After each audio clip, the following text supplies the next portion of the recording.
What's up everybody, this is Molina93 here. Today is going to be my review of Sonic the Hedgehog 2, the movie. Not the game though, but still a great game. And I love how the cover art of the movie replicates the SEGA Genesis game's cover art, so much faithful to the creation. Love it.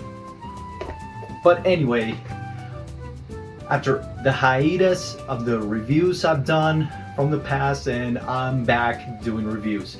So without further ado, let's get started, shall we?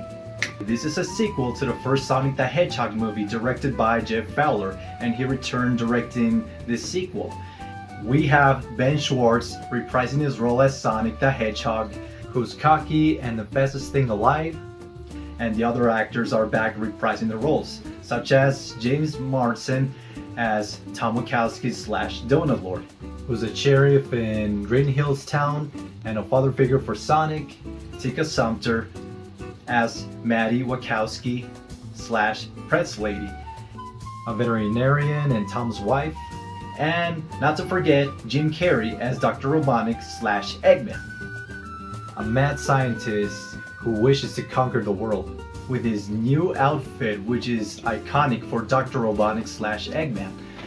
And supposedly Jim Carrey is gonna retire after this, and we don't know what is gonna happen next. You know, after Sonic the Hedgehog 2 for Jim Carrey. Somehow they need to convince Jim Carrey to reprise his role for Sonic the Hedgehog 3, which was confirmed before releasing the movie, and of course the Knuckles TV spin-off series coming to Paramount Plus. We have Miles Tails Prower, voiced by Colleen, who voices Tails in most Sonic games, who's the smartest and flies with his two tails. And we have Idris Elba voicing Knuckles the Echidna, who is stronger, serious, and somewhat gullible. Shut up! And let me tell you something, Idris Elba fits perfectly for Knuckles based on his personality. And I wouldn't forget their designs. They look cool, they look good, very faithful to their designs. Sonic as well. And I'm very happy that they stick with the redesign, because his original design looks horrible. Let's not talk about it. Of course, the plot shares some of the elements of Sonic 2, 3, and Knuckles, while being its own thing, and that's a good thing. It is based on those three games, and you'll find some Easter eggs and references throughout the movie, since it is a fan service, so why not? Like, for example, the Sonic Adventure pose he does, Eggman's logo, and some of the familiar tunes as well. The story is that Dr. Robotnik gets stuck in Mushroom Planet, where Sonic is supposed to go whenever he's in trouble and no one will find him there. But that's not the case here. Robotnik is the one who gets stuck on Mushroom Planet almost a year, and he somehow wants to escape and take his revenge on Sonic. Out of nowhere, the Unknown Tribe and Knuckles transport there from the ring. You know, the rings that appear from the first movie that let you transport to the other worlds wherever you want to? That's how it happened there.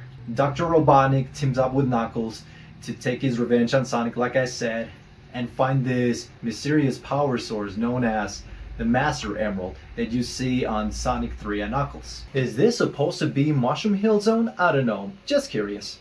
While on Earth, Sonic is living with the Wachowskis and he's learning to be the hero of Green Hill Town, but he does some of the disastrous stuff he shouldn't do, and Tom tells him that he shouldn't be that too confident for being a hero this easily, like he's raising him like he's Sonic's father. On the next day, Tom and Maddie are preparing to go on a vacation on Hawaii, I suppose, and they leave Sonic in charge in their home while they're not there, and he transports them to the ring so easily. If only. Come on, ring, take me to Disneyland.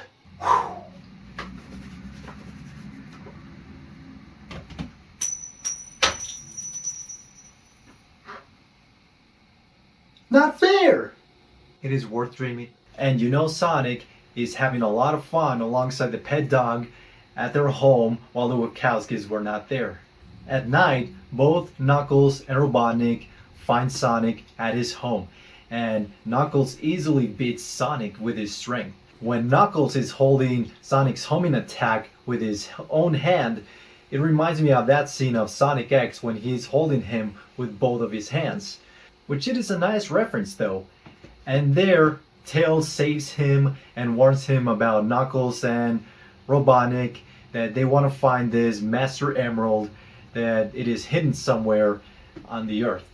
And Sonic teams up with Tails, obviously, because they're buddies on Sonic games, of course. Like I said, since it shares some of the elements of Sonic 3 and Knuckles, Knuckles and Robotnik team up together to find the Master Emerald alongside Agent Stone, who runs at the coffee shop and misses Robotnik so much. You know, the sidekick who helps Robotnik. I mean, is he in love with him or something? Sonic shows Tails the map, and that's where Longclaw appears as a hologram, and somehow and she gives a message to Sonic to find this mysterious Master Emerald before anyone like Knuckles or Robotnik get their hands on Master Emerald. You know, Longclaw, who appears in the first movie as Sonic's adoptive mother, and she sacrificed herself to save Sonic when he was a child back then. I'm wondering what happened to Longclaw. They got her as a prisoner, or she got murdered by the Echidna tribe? No one knows. It was never explained what happened to her in the movie. Oh well.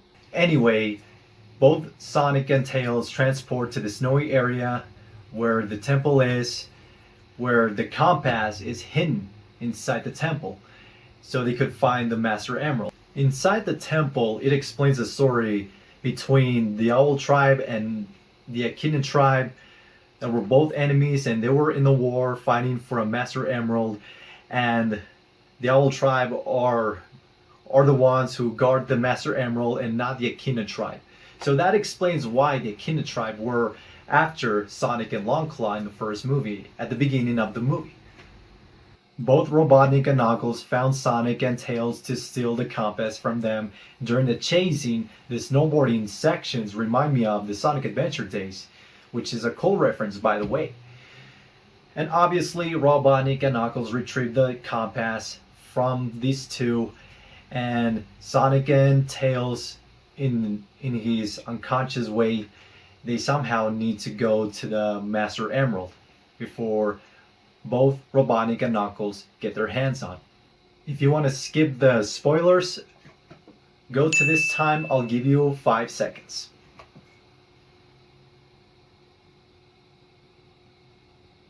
Tom and Maddie were attending at the wedding, and while Sonic and Tails need to avoid this huge avalanche on this snowy area, and Sonic communicates with Tom on the phone, and you hear the familiar Green Hill Zone tone on there. And he tells Tom to use a ring to transport them to Hawaii, and that's how Rachel's wedding got interrupted. Do you remember Rachel, Maddie's sister, who dislikes Tom so much? She was so lousy and so annoying in the first movie. I don't like her, but I do like her in the sequel. She was so funny in this. Surprisingly, some of the guests worked for FBI, and they captured Sonic and Tails, and they arrested Tom for no reason whatsoever. They did nothing wrong at all. And since they got captured, it is up to Maddie and Rachel to rescue them. And Sonic goes to the temple where Robotnik and Knuckles find. When the characters are inside the temple, it feels adventurous, like you're playing inside the temple, avoiding all these obstacles and traps. It reminds me of the past Sonic games. So many good memories. They finally found the Master Emerald, and you see Sonic and Knuckles fighting each other. And of course, just like in the games, Robotnik tricks Knuckles, he betrays him. He has been utilizing him all this time just to get the Master Emerald so he could get the powers of it. And Knuckles teams up with Sonic to escape the temple, and Sonic, Tails, and Knuckles team up together to defeat Robotnik in Green Hills Town, where he builds the Death Egg robot alongside Agent Stone. I really like Death Egg robot's design in this movie. It looks so cool. And the unexpected way is when he uses his mustache to crash the plane like that. And Robotnik replies saying, "The power of the mustache." And you see Robotnik using the powers of the Master Emerald, that he's way too powerful, but Knuckles knocks him out, and he got the Master Emerald out of Robotnik's body. But the Death Egg robot is still powerful to defeat Robotnik. And you see the Master Emerald breaking into pieces, and inside the emerald, you see the Chaos Emeralds, which are very tiny this time compared to the Sonic games. And Sonic somehow utilizes them, and that's how Super Sonic was summoned. I love the design of Super Sonic. It looks cool, it looks great. I mean, that's what I expect after all. Since if you have played Sonic the Hedgehog 2, you know what I'm talking about. And oh my god. You see Super Sonic defeating Death Egg Robot and Robotnik so easily because Super Sonic is extremely powerful. It's like Super Saiyan for Sonic. And Robotnik gets defeated, he falls under the robot, and we don't see him there ever since. And the funny part is when Sonic summons the chili dogs. You know, his love for chili dogs. And the chili dogs fall under Knuckles' eyes, which cracked me a lot by seeing that. And yeah, Sonic, Tails, Knuckles, Tom, and Maddie are the ones that are gonna protect the Master Emerald from the bad guys. And at the end, they all play baseball, so Sonic does not feel alone by playing baseball all by himself. Which is a good thing. I mean, he now has friends and family. And now they're the ones protecting the Master Emerald. And not to forget the Chaos Emeralds also. In the mid-credit scene, you see the people investigating the incident of Death Egg Robot. You see Agent Stone surviving and disguising himself as a gun soldier. And they mention Shadow the Hedgehog. That's right, Shadow the Hedgehog will appear in Sonic Adventure 3. Oops, sorry, wrong title. Shadow the Hedgehog will appear in Sonic the Hedgehog 3. In Sonic the Hedgehog 3.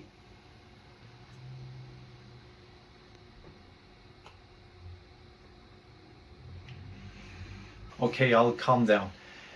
So, we're gonna assume that we're gonna have some elements of Sonic Adventure and Sonic Adventure 2. And Rouge does not appear at all, but we assume that she's gonna appear alongside Shadow and Robotnik teaming up together. If you have played Sonic Adventure 2, you know what I'm talking about. I mean, I was expecting characters like Metal Sonic and Amy Rose appearing before Shadow, but wow, that was unexpected. Didn't see that coming. You only see Shadow inside the capsule. He hasn't spoken because he's inside the capsule. But I can say that his design looks good. I mean, very faithful as well. You know, the producers know how to create the character designs this time around, which I'm very impressed. If Jim Carrey somehow will reprise his role as Dr. Robotnik / Eggman again in the future. Overall, I really did enjoy Sonic the Hedgehog 2. I thought it is better than the first Sonic movie. Staying true to their characters, more action-oriented, more adventurous. I did like the story better. I do think that it is a fun movie to watch for longtime Sonic fans and for anybody in their age. And the actors did a great job, such as James Marsden, Tika Sumpter, and especially Jim Carrey as Dr. Robotnik. I'm so glad that Robotnik has his classic outfit. I mean, the first one, it doesn't look like Robotnik, but I got used to that new look for Robotnik. Of course you like my acting. I love the way you make them! Whoa, chill out, dude. Now, where was I since he interrupted me? Oh yeah, I thought it was funny as well. I think the first movie is way more funnier than this. It feels more action oriented. And that's what I like about Sonic the Hedgehog 2. Of course, I hear some of the complaints that it is way longer than the first one, but less you think about it, you'll enjoy it the most. And I do think the CGI effects look great. I like the look of the robots, and of course, some of the CGI effects that appear throughout the movie. And I do think the pacing is good enough. But hey, that's just my opinion though. I'm just wondering what happened to Longclaw and why exactly the Owl Tribe and the Echidna Tribe are against each other. That confuses me the most. I don't mind Wade the officer, but I feel like he didn't do that much. Same goes to Agent Stone and Rachel's boyfriend. One of the best movies based on video games, since you know that most movies based on video games were not that good.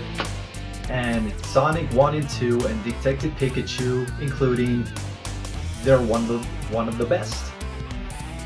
And I cannot wait what they're gonna do with Sonic. I keep saying Sonic Adventure.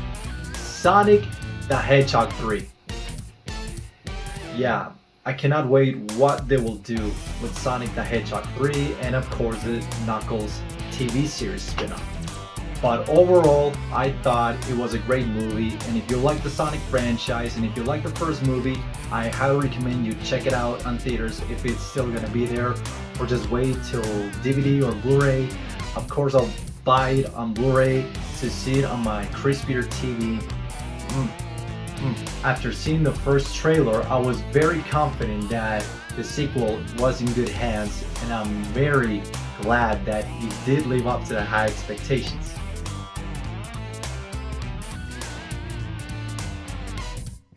Thank you so much for watching, everybody. Make sure to subscribe to my channel for more videos to come for you guys to enjoy. If you enjoyed this video, give it a thumbs up in the like button below, and comment in the section below what do you guys think about Sonic the Hedgehog 2 the movie. Do you like it or not? It is your choice. So, thank you so much for watching. Have a nice day. Peace. Just like that.